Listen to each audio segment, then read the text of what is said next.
আড়াল থেকে সম্রাটের আসল রূপ দেখে চমকে গেল শ্রীনিবাসবাবু। সম্পূর্ণ জানতে ভিডিওটিতে একটি লাইক করে দেখতে থাকো। গল্পের শুরুতেই আমরা দেখতে পারি সম্রাট বাবুর আলিশান কর্পোরেট অফিসে হাজির হয়ে গেছে কমলা আর শ্রীনিবাস। চারপাশের জাঁকজমক দেখে তারা দুজন এমনিতেই কিছুটা থতমত খেয়ে গিয়েছিল। ঠিক তখনই শ্রীনিবাস ফোনে কারোর সাথে কথা বলতে থাকে আর গদগদ হয়ে বলে, হ্যাঁ সামন্তবাবু, আপনি বিশ্বাস করুন, উনি বারবার করে আমাদের জীবনে ঠিক দেবদূতের মতন এসে বাঁচিয়েছেন। তাই আমি আজ নিজের চোখে ওনাকে ধন্যবাদ জানাবো বলে ওনার অফিসে এসে বসে আছি। সামন্তবাবু তো বলছিল, আপনি যেভাবে আমাদের সমস্ত কাজটা পর্দার আড়াল থেকে করে দিয়েছেন, আপনার কাছে আমরা চিরঋণী। একটা বার যদি ওনার দেখা পেতাম, মনটা শান্ত হতো। ঠিক সেই মুহূর্তেই সম্রাটবাবু ফোনে কথা বলতে বলতেই কেবিনে প্রবেশ করে। মুখে এক চিলতে অমায়িক হাসি নিয়ে সে বলে, এই তো আমি চলে এসেছি। বলুন, আমার সাথে দেখা করার জন্য এত অস্থির হয়ে পড়েছেন কেন? কি কথা বলবেন? সম্রাটবাবুকে সামনাসামনি দেখে কমলা আর শ্রীনিবাস পুরোপুরি চমকে যায়। তারা কল্পনাই করতে পারেনি যে সাধারণ পোশাকে ঘুরে বেড়ানো এই মানুষটার ভেতরে এত ক্ষমতা আর এত বড় প্রতিপত্তি লুকিয়ে আছে। বিস্ময়ের ঘোর কাটিয়ে কমলা হাত জোড় করে বলে, আপনি, মানে আপনার সাথেই আমরা এতক্ষণ ফোনে কথা বলছিলাম? আপনি এত বড় মনের মানুষ, এত বড় ব্যবসায়ী। আপনাকে যে আমরা কি বলে ধন্যবাদ দেব, সেই ভাষাটুকুই হারিয়ে ফেলেছি। শ্রীনিবাসও কমলার কথার সুতো ধরে একই কথা বলতে থাকে। সে আবেগপ্লুত হয়ে বলে, সত্যি কথা সম্রাটবাবু, আপনি ওই বিপদের দিনে ওভাবে পাশে না থাকলে আমাদের জানের চেয়েও প্রিয় সাধের জমিটাও আজ হাতছাড়া হয়ে যেত। আপনাকে অসংখ্য ধন্যবাদ। সারাটা জীবন আমরা স্বামী স্ত্রী আপনার কাছে ঋণী হয়ে থাকব। সম্রাট মৃদু হেসে বিনয়ের সাথে বলে, না না না, প্লিজ এসব ঋণের কথা একদম মুখে আনবেন না। আমি শুধু আমার দায়িত্বটুকু পালন করেছি মাত্র। তাদের এই কথোপকথনের মাঝখানেই দেখা যায় সম্রাটের সেক্রেটারি প্রিয়া কেবিনে এসে ফাইল রাখতে রাখতে বলে, স্যার, কিছু কর্মচারী আর বাইরের কিছু গরিব মানুষ আপনার সাথে কথা বলবে বলে কালকে থেকে বাইরে অপেক্ষা করে রয়েছে। যদি একটুবার সময় দিয়ে ওদের সাথে কথা বলতেন তাহলে খুব ভালো হতো। ওরা বড্ড আশায় বসে আছে। সম্রাট অম্লান বদনে বলে, হ্যাঁ, আমি এক্ষুনি যাচ্ছি, ওদের আটকে রেখো না। এরপর সে কমলা আর শ্রীনিবাসের দিকে তাকিয়ে বলে, আপনারা একটুখানি অপেক্ষা করুন, আমি ওদের সাথে কথা বলে এক্ষুনি আসছি। সম্রাট ঘর থেকে বেরিয়ে যেতেই কৌতূহলবশত সম্রাটের পেছন পেছন কমলা আর শ্রীনিবাসও কিছুটা দূরত্ব বজায় রেখে এগিয়ে যায়। তারা আড়াল থেকে লক্ষ্য করে সম্রাট বাইরের সাধারণ মানুষগুলোর সাথে কতটা সহজভাবে কথা বলতে থাকে। সম্রাটকে বলতে শোনা যায়, আরে ভাই, এসব তো কোনো ব্যাপারই না, আপনারা ভেঙে পড়বেন না। আপনাদের যার যা সাহায্য লাগবে, টাকা পয়সা বা আইনি সহযোগিতা, আমি সবটাই করব। আপনারা শুধু কাজটা মন দিয়ে করুন। সম্রাটবাবু এত বড় মানুষ হয়েও এত ভালো মানুষ, এত অহংকারহীন, এসব আড়াল থেকে দেখার পরেই শ্রীনিবাস আর কমলার মন শ্রদ্ধায় ভরে ওঠে। তাদের খুব ভালো লাগে। কমলা আড়ালে দাঁড়িয়ে শ্রীনিবাসের কানের কাছে ফিসফিস করে বলে, দেখো, আমাদের মেয়ের যদি এনার সাথে বিয়ে হয় তবে খারাপ কিছু হবে বলে তো মনে হয় না। এমন হীরের টুকরো ছেলে আজকালকার দিনে মেলা ভার।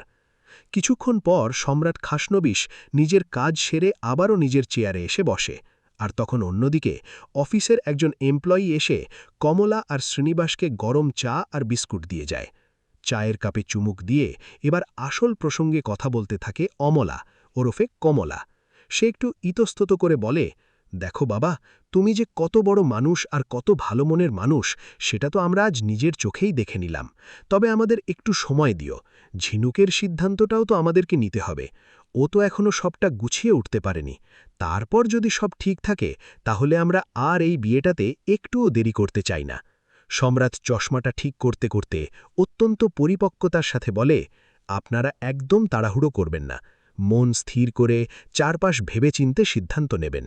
জানেন তো, আমি আসলে আড়ালে থেকেই আপনাদের এই কাজগুলো করতে চেয়েছিলাম, কিন্তু আমার আসল পরিচয়টা যেভাবে আপনারা আচমকা জেনে যাবেন এটা আমি ভাবতেও পারিনি। আসলে আমি কাউকে সাহায্য করলে সেই সাহায্যের প্রতিদানে কিচ্ছু চাই না। শুধু মনে মনে চাই তারা যেন ভালো থাকে, শান্তিতে থাকে। আর তাছাড়া আপনি তো জানেনই, পৃথিবীতে আমার বলতে কেউ নেই। আমি একদম একা। তাই আমার নিজের জন্য আর কি বা দরকার বলুন? এই মানুষগুলোর মুখে হাসি দেখলেই আমার দিন কেটে যায়। কমলা সম্রাটের এই নিঃস্বার্থ কথাগুলো শুনে ভেতরে ভেতরে খুব খুশি হয় আর আশ্বস্ত বোধ করে। আর এদিকে অফিস থেকে বেরোনোর পথে শ্রীনিবাস কমলাকে বলে, এত বড় একটা মানুষ আর এত ভালো একটা সম্বন্ধ, এটা হাতছাড়া কি আমাদের ঠিক হবে? ঝিনুক তো রাজরানী হয়ে থাকবে। কিন্তু কমলা যেন বুক ভরে খুশি হয়েও কোথাও একটা দোটানায় ভোগে। সে কি করবে ঠিক বুঝতে পারে না। অন্যদিকে এই সমস্ত পারিবারিক জটিলতা থেকে দূরে ঝিনুক চলে গেছিল নিজের কলেজে। মনের অস্থিরতা কমাতে সে কলেজের ক্যান্টিনের একটা কোণায় একা বসেছিল। বসে বসে সে ফোনে কিছু ভিডিও দেখছিল, আবার কখনো মনোযোগ দেওয়ার চেষ্টা করে বইয়ের পাতা উল্টাচ্ছিল। বেশ দূর থেকে তার দিকে এক দৃষ্টে লক্ষ্য রাখছিল রণজয়। রণজয় আজ মনে মনে একটা মস্ত বড় প্রতিজ্ঞা করে এসেছে। রণজয় ঝিনুকের কাছে আসার আগের মুহূর্তেই ঝিনুক নিজের কানে হেডফোন লাগিয়ে গান শুনতে শুরু করেছিল। রণজয় বুক ভরে একটা দীর্ঘশ্বাস ফেলে নিজের মনেই বলতে থাকে, না, আজকে আমাকে নিজের মনের কথাটা ঝিনুককে বলতেই হবে, না হলে বড্ড দেরি হয়ে যাবে। অনেকটা সময় এমনিতেই পার হয়ে গেছে, আমি ভয়ে এখনো কোনো কথাই তাকে বলে উঠতে পারিনি। আজ যা হবার হবে। দূর থেকে রণজয়ের বন্ধুরাও তাকে ইশারায় জোর করতে থাকে আর সাহস যোগায়, যা ভাই এগিয়ে যা, আজকেই সেরা সুযোগ। রণজয় অবশেষে ঝিনুকের টেবিলের সামনে এসে দাঁড়ায় এবং কিছুটা তোতলামি করে বলে, ঝিনুক, তোর সাথে আমার খুব জরুরি কিছু কথা আছে, যেগুলো তোকে না বললেই নয়, আর আমি চেপে রাখতে পারছি না। তাই আমি সেই কথাগুলো তোকে আজকে একদম পরিষ্কার করে জানাতে চাই। আসলে আমি না তোকে খুব ভালোবাসি রে। ঠিক সেই মাহেন্দ্রক্ষণেই রণজয়ের কথা শেষ হওয়ার ঠিক ১ সেকেন্ড আগে ঝিনুকের ফোনে একটা কল চলে আসে। কানে হেডফোন থাকায় সে রণজয়ের কথা একটা শব্দও শুনতে পায়নি। স্ক্রিনে তাকিয়ে ঝিনুক বলে ওঠে, আরে দিদি ফোন করেছে। এরপর সে রণজয়ের দিকে তাকিয়ে বলে, রন, তুই কিছু বলছিলি? আমি একটু ওদিক থেকে আসছি, আমার দিদি ফোন করেছে, জরুরি হতে পারে। ঝিনুক ফোন কানে দিয়ে উঠে চলে যায়। রণজয় তো মাথায় হাত দিয়ে দাঁড়িয়ে ভাবে, কথাগুলো হয়তো ঝিনুক শুনেও এড়িয়ে গেল, কিন্তু বাস্তবে রণজয়ের দেওয়া সেই ভালোবাসার প্রপোজাল ঝিনুক বিন্দুমাত্র শোনেওনি, তাই সে কোনো রিপ্লাইও দিতে পারেনি। এদিকে ঝিনুক চলে যাওয়ার পরপরই ক্যান্টিনে বসে থাকা কিছু বখাটে ছেলেপেলে ঝিনুকের একটি সোশ্যাল মিডিয়া ভিডিও দেখে তাকে লক্ষ্য করে অত্যন্ত নোংরা আর ভুলভাল মন্তব্য করতে থাকে। তা কানে আসতেই রণজয়ের ভেতরে জমে থাকা হতাশা আর রাগ একবারে ফেটে পড়ে। সে আর নিজেকে ধরে না পেরে সেই ছেলেগুলোর উপর বাঘের মতো ঝাঁপিয়ে পড়ে এবং তাদের বেধড়ক মার মারতে শুরু করে। ক্যান্টিনে হুল্লুস্থুল পড়ে যায়। তখন রণজয়ের বন্ধুরা এসে তাকে টেনে ধরে বলে, কিরে ভাই, তোর কি মাথা খারাপ হয়ে গেল নাকি? কলেজ থেকে রাস্টিকেট হবি নাকি তুই? রণজয় হাঁপাতে হাঁপাতে রাগে কেঁপে কেঁপে বলে, ওরা ঝিনুকের সম্পর্কে এত বড় নোংরা আর ভুলভাল কথা বলবে কেন? ওদের সাহস দেখেছিস? ওদেরকে আমি আজ উচিত শিক্ষা দিয়ে তবেই ছাড়ব। ঝিনুকের দিকে কেউ আঙুল তুললে আমি হাত কেটে দেব। এর মাঝখানে বিকেলের দিকে ঝিনুকের বাড়িতে এক গম্ভীর পরিবেশের সৃষ্টি হয়। পরিবারের সবাই মিলে বসার ঘরে একটা গোল টেবিল বৈঠক করতে শুরু করে। থমথমে ভাব কাটাতে সবার প্রথমে ঠাম্মি মুখ খোলে। ঠাম্মি উৎসুক হয়ে বলে, কি হয়েছে বলো তো কমলা, আসল কারণটা ঠিক কি? আজকে হুট করে আমরা সবাই মিলে এখানে একত্র হয়েছি কেন? কারণটাই বা কি, আর শ্রীনিবাসই বা এত গম্ভীর কেন? তখনই কমলা আর শ্রীনিবাস একে অপরের দিকে তাকায়। সবাইকে আসল সত্যিটা বলবে বলে মনে মনে ঠিক করে নেয়। শ্রীনিবাস সবার উদ্দেশ্যে হাত জোর করে বলে, মা, আমাদেরকে যে গত কয়েকদিন ধরে দেবদূতের মতন এসে বারবার করে বাঁচিয়েছে, পর্দার আড়াল থেকে আমাদের এত বড় উপকার করেছে, সে আর কেউ নয়, সে হচ্ছে ওই সম্রাটবাবু, যে কিনা কিছুদিন আগে ঝিনুকের জন্য সম্বন্ধ নিয়ে আমাদের এই বাড়িতে এসেছিল। আর এটা শোনার করে ঠাম্মি থেকে শুরু করে পরিবারের সবাই আনন্দে মেতে ওঠে, খুব খুশি হয়ে যায়। ঘরের এক কোণে দাঁড়িয়ে থাকা ঝিনুকও এই সত্যিটা জানতে পেরে মনে মনে ভীষণ অবাক হয়। কমলা তখন শ্রীনিবাসের কথার সুর মিলিয়ে বলে, হ্যাঁ মা, আমরা আজ ওনার অফিসে গিয়েছিলাম, চোখে না দেখলে বিশ্বাস করা যায় না, কত বড় অফিস, আর তার চেয়েও কত বড় মনের মানুষ উনি। নিজের চোখে দেখলাম উনি সাধারণ মানুষকে কতটা নিচু হয়ে সাহায্য করেন। অহংকার বলে ওনার মধ্যে কিচ্ছু নেই। এরপরেই হাম্মি চশমার উপর দিয়ে হাসি মুখে বলে, আমি প্রথম দিনই বলেছিলাম না, ছেলেটার চোখ, মুখ, কথা বলার ধরন দেখেই বুঝেছিলাম ছেলেটা ভালো, ছেলেটা একদম খারাপ নয়। তবে আর দেরি কিসের? যখন ভগবানই মিলিয়ে দিচ্ছেন, তখন ঝটপট করে বিয়ের সম্বন্ধটা পাকা করে ফেলো। পরিবারের সবাই রাজি হলেও কমলা তখনও শতভাগ সিওরিটি দিতে পারছে না। তার মনে একটা অজানা খটকা লাগছিল। শ্রীনিবাস কমলার হাতটা ধরে বাড়ির সবাইকে উদ্দেশ্য করে বলে, আমি শুধু এটুকুই চাই, আমার মেয়েটা যেন রাজরানীর মতো ভালো থাকে। সম্পত্তি, প্রতিপত্তি, টাকা পয়সা দেখে তো আর সুখী বিয়ে হয় না মা। আসল বিয়ে তো হয় দুটো মনের মিলনে। আর আমি একজন বাবা হিসেবে যদি চাই যে আমার মেয়ে সারা জীবন ভালো থাকুক, তবে সম্রাটের চেয়ে ভালো ছেলে আর পাব না। এর মাঝখানে ঘরের অন্য কোণায় দাঁড়িয়ে থাকা ঝিনুকের কাকা সমর তার স্ত্রীর সাথে নিচু স্বরে কথা বলতে থাকে। দেখেছ লোকটার ক্ষমতা কত? এই লোকটার সাথে আমাদের ঝিনুকের বিয়েটা যদি কোনো মতে হয়ে যায়, তবে আমাদেরও কপাল কিছুটা খুলে যাবে, ব্যবসায় কিছু টাকা খাটানো যাবে। আর অন্যদিকে ঝিনুকের কাকাতো বোন প্রীতি মনে মনে ভাবে, যাক বাবা, যত তাড়াতাড়ি সম্ভব এই বিয়েটা হয়ে গেলে আমাদের পরিবারের জন্যই ভালো, অন্তত আপদ বিদায় হবে আর বড় লোকের সাথে একটা আত্মীয়তা তৈরি হবে। সবার এই হইচইয়ের মাঝখানেও দেখা যায় যে কমলার মনটা ভীষণ খারাপ। সে মুখ কালো করে বসে থাকে।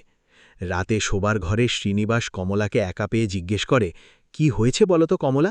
তোমাকে রাত থেকে দেখে মনে হচ্ছে তুমি কিছু একটা গভীর বিষয় নিয়ে খুবই চিন্তায় আছো, কিন্তু হয়েছেটা কি? সম্বন্ধটা তো খুবই ভালো। কমলা একটা দীর্ঘশ্বাস ফেলে বলে, আসলে আমার চিন্তা অন্য জায়গায়। আমাদের ঝিনুক তো একটা ভরা যৌথ কেনবর্তী পরিবারে, এ তো মানুষের আদরে বড় হয়েছে, মানুষ হয়েছে। আর ওই সম্রাট ছেলেটা তো একদম একা, ওর কেউ নেই। আমার ওই ছেলেটার সততা বা ভালো মানুষই সম্পর্কে কোনো ডাউট নেই ঠিকই, কিন্তু আমার নিজের মেয়ে সম্পর্কে যথেষ্ট সন্দেহ আছে। আমার মেয়েটা কি ওখানে একা একা থাকতে পারবে? যেহেতু ও এত বড় গমগমে পরিবারের মধ্যে মানুষ হয়েছে, হুট করে একটা নিস্তব্ধ একা পরিবারে গিয়ে থাকাটা ওর পক্ষে কতটা কষ্টের হবে তুমি বোঝো? তখনই কমলার এই অদ্ভুত আশঙ্কার কথা শুনে শ্রীনিবাস হেসে ফেলে আর বলে, তুমি কি বলো তো কমলা? তুমি কি এখনও ওই ঝিনুককে কোল ঘেঁষা ছোট্ট ঝিনুকটাই ভেবে রেখেছ? ও এখন অনেক বড় হয়ে গেছে, ও এখন সমাজ বোঝে, অনেক দায়িত্ব নিতে শিখে গেছে, তাই কোনোভাবেই আর ওকে ছোটটি বলা যায় না। তুমি একটা কথা সবসময় মনে রেখো, যে আমাদের ঝিনুক কিন্তু ভেতরে ভেতরে অনেক বুঝদার মেয়ে। ও সব পরিস্থিতিতে নিজেকে মানিয়ে নিতে পারে। আর ও যদি ভালো থাকে, এর থেকে ভালো আমাদের জন্য আর কি বা হতে পারে, তাই না? শ্রীনিবাস কমলাকে বোঝালেও অন্যদিকে নিজের ঘরে একা জানলার ধারে দাঁড়িয়ে মনে মনে একটা কথাই ভাবছিল ঝিনুক। তার মন কিছুতেই সায় দিচ্ছে না। সে কোনোভাবেই এই বিয়েটা এখন করতে চায় না। নিজেকে গুছিয়ে নেওয়ার জন্য এখনও তার বেশ কিছুটা সময় লাগবে, কিন্তু পরিবারের এই খুশির আবহে সে নিজের আপত্তির কথা মুখ ফুটে বলতেও পারছে না। এদিকে রাতের বেলায় এক ভয়ানক স্বপ্ন দেখতে থাকে ঝিনুকের বড় দিদি পল্লবী। সে স্বপ্নে দেখে যে তার ছোট্ট মেয়ে মিঠি নতুন জায়গায় ঠিকঠাক খেতে না পেয়ে খিদেই কান্নাকাটি করছে, আর মাম্মার কাছে যাব বলে চিৎকার করছে।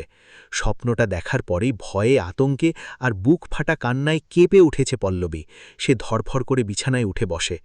দিদির গোঙানির আওয়াজ শুনে পাশের ঘর থেকে ঝিনুক ছুটে এসে পল্লবীকে জড়িয়ে ধরে বলে, কি হলো রে দিদি? আবার সেই এক স্বপ্ন দেখলি? শান্ত হ।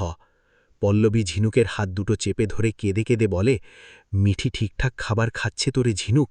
ওর ঠিকঠাক যত্ন আত্মি হচ্ছে তো? ওকে নিয়ে আমার বুকটা ফেটে যাচ্ছে, বড্ড চিন্তা হচ্ছে রে। তখনই ঝিনুক দিদির মাথায় হাত বুলিয়ে দিয়ে শান্ত করার চেষ্টা করে আর বলে, তুই একদম চিন্তা করিস না দিদি, সব ঠিক হয়ে যাবে। দেখবি মিঠি খুব তাড়াতাড়ি তোর কোলে ফিরে আসবে। পল্লবীকে কিছুটা শান্ত করার পর ঝিনুক একটু ইতস্তত করে নিচু গলায় বলে, দিদি, আমি না এই সম্রাটবাবুর সম্বন্ধটা কিছুতেই বুঝতে পারছি না যে আমি কি করব। সবাই খুব খুশি, কিন্তু আমার মন বলছে আমার এখন একটু সময় লাগবে। আমি এত তাড়াতাড়ি কোনো বড় সিদ্ধান্ত নিতে পারছি না। পল্লবী ঝিনুকের হাতটা নিজের হাতের মুঠোয় নিয়ে ভরসা দিয়ে বলে, তুই একদম চিন্তা করিস না ঝিনুক, তুই নিজের উপর কোনো জোর করিস না। বাবা মা তোকে সেই সময়টা নিশ্চয়ই দেবে। তুই আমাদের বাবা মাকে চিনিস না, তারা কতটা ভালো মানুষ, তারা কখনো তোর অনিচ্ছায় কিচ্ছু করবে না। দিদি ঝিনুককে সান্ত্বনা দিলেও রাতের এই নিস্তব্ধতায় অন্য ঘরে শুয়ে থাকা কমলার মনের মধ্যেও সম্রাটকে নিয়ে এক অজানা ভয় আর সন্দেহ একেবারে জেকে বসেছে, যা সে কাউকে বুঝিয়ে বলতে পারছে না।